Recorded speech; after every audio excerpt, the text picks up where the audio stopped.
வீடு வந்து 3D பிரிண்டிங்கில் கட்டுறாங்க, ஆஃபீஸ் கட்டுறாங்க, பெங்களூரில் ஒரு போஸ்ட் ஆஃபீஸ் கட்டியிருக்காங்க. ஸோ அதனால் நாங்கள் என்ன நினச்சோம், இந்த கான்செப்டை நம்ம இங்கே இன்ட்ரடியூஸ் பண்ணுவோம். ஸோ ஸ்டூடெண்ட்ஸுக்கு இந்த டெக்னாலஜி தெரிஞ்சதுன்னா அவங்களுக்கு இது ஃப்யூச்சருக்கு நல்லா யூஸ் ஆகும் அப்படிங்கிறதுக்காக இதை நாங்கள் நிறைய சர்ச் பண்ணி பெங்களூரில் ஒரு கம்பெனியோட டைப் பண்ணி இந்த மிஷினை நம்ம வாங்கியிருக்கோம். மேக்ஸிமம் வந்து 1 metre by 1 metre by 1 metre வந்து நம்ம பிரிண்ட் பண்ணலாம். ஸோ மாடியூலாக பிரிண்ட் பண்ணி நம்ம அட்டாச் பண்ணிக்கலாம். ஸோ இதை வச்சு இப்போ நம்ம வந்து காலேஜுக்கு ஒரு கேஃபிட்டேரியா பிரிண்ட் பண்ணலான்ட்டு ஒர்க்கு ஸ்டார்ட் பண்ணியிருக்கோங்க மேடம். ஸோ இது வந்து very unique to our college. சிமெண்ட்டே வந்து இதுக்கு தனியாக ப்ரிப்பேர் பண்ணியிருக்காங்க. ஸோ அந்த சிமெண்ட்டு தான் நம்ம இதுக்கு யூஸ் பண்ண முடியும். நார்மல் சிமெண்ட்டை நம்ம யூஸ் பண்ண முடியாது. ஸோ நம்ம என்ன மாடல் வேணால் இதில் பிரிண்ட் பண்ணலாம். But only limitation is size. So பெரிய பில்டிங் கட்டும்போது அது மேஜர் சைஸஸ் நம்ம போகணும். பட் இது ஸ்டூடெண்ட்ஸோட எஜுகேஷன் பர்பஸ்க்கிறனால நம்ம வந்து ஒரு 1 மீட்டர் பை 1 மீட்டர் பை 1 மீட்டரில் நம்ம வாங்கியிருக்கோம். ஸோ சிவில் இன்ஜினியர்ஸ் மட்டும் கிடையாதுங்க மேடம், ஆர்கிடெக்ட்ஸ் இருக்காங்க. ஸோ இதில் நிறைய டெக்னாலஜி இன்வால்வ் இருக்கிறதுனால மெக்கானிக்கலுக்கு யூஸ் ஆகும். சாஃப்ட்வேர்ஸ் வருதுங்க மேடம். இதில் வந்து நம்ம எல்லாமே சாஃப்ட்வேரில் ஃபீட் பண்ணி அதுதான் இது ஃபுல்லாக கண்ட்ரோல் பண்ண. கம்ப்யூட்டர் சயின்ஸும் தேவைப்படுவாங்க, மெக்கானிக்கலும் தேவைப்படுவாங்க, சிவிலும் தேவைப்படுவாங்க.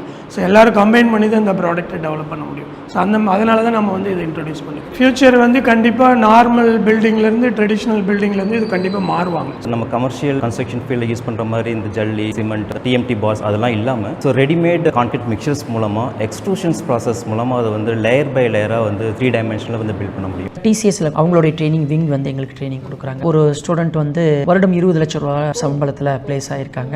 இப்போ அது வந்து கூடிக்கிட்டே போகுது. ஆரம்பத்தில் ஒரு 6 லட்சம் 7 லட்சம் இருந்ததெல்லாம் இப்போ வந்து அதிகமாக இல்லைனாலும் எப்படியும் வருடத்திற்கும் 4 மாணவர்கள் வந்து ஒரு 17 லட்சம் 18 லட்சம் 20 லட்சத்தில் இன்னைக்கு போயிடுறாங்க. ஒரு 4 வருஷம் கஷ்டப்பட்டீங்கன்னா ஒரு 40 இயர்ஸ்க்கு உன் லைஃப்பில் நீ செட்டில் ஆகிடலாம். அதே நீங்கள் வந்து இந்த 4 வருஷம் ஜாலியாக என்ஜாய் பண்ணிட்டு படிக்காமே இருந்தால் ஒன்றுமே பண்ண முடியாது. உன்னுடைய ஃபியூச்சர் அங்கே தான் நிறைய ஸ்டூடெண்ட்ஸ் வந்து ஏமாந்துடுறாங்க. இந்த 4 வருஷம் கேர்லெஸ்ஸாக இருந்துட்டு 40 இயர்ஸ் கஷ்டப்படுறாங்க. ஸோ அதை புரிஞ்சுக்கிட்டாவே அவங்க சக்ஸஸ்ஃபுல்லாக வந்து இங்கிலீஷ் கம்யூனிகேஷன் லேப்னே ஒன்று எஸ்டாப்ளிஷ் பண்ணியிருக்கோம். ஸ்டூடெண்ட்ஸை வந்து பேச வச்சு அதை ரெக்கார்ட் பண்ணி அவங்களுக்கே அதை காமிச்சு அவங்க என்ன தப்பு பண்ணுறாங்க, என்ன கரெக்ட் பண்ணணும், அதெல்லாம் நம்ம சொல்லிக் கொடுக்குறோம். மெயினாக ஃபோக்கஸ் பண்ணுறது communication, group discussion, so verbal reasoning, இந்த மாதிரியான விஷயங்களை வந்து நம்ம நிறைய ஃபோக்கஸ் பண்ணுறோம். ட்ரோன்ஸ் அப்படிங்கிறது ஸ்டூடெண்ட்ஸ் அப்படிங்கிறத தாண்டி இது வந்து சொசைட்டிக்கு எந்த டைப் ஆஃப் சப்போர்ட்ஸ் நம்ம கொடுக்க போகிறோம் அப்படிங்கிறது இருக்குது. இப்போ மேஜராக இந்தியா, அது இப்போ நம்ம PM கவர்மெண்ட் வந்ததுக்கப்புறம் மேஜர்லி டிஃபென்ஸ் செக்டரில் ஜாஸ்தியாக ட்ரோன்ஸை யூஸ் பண்ணிகிட்டு இருக்காங்க.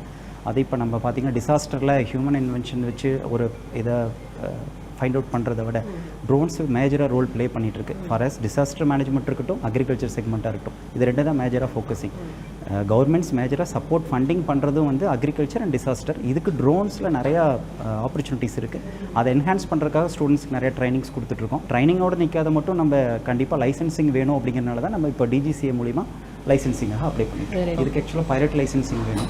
ஸோ இந்த பைரட் லைசன்சிங்காக நம்ம வந்து இப்போ DGCAவோட டைப் பண்ணிகிட்ருக்கோம்.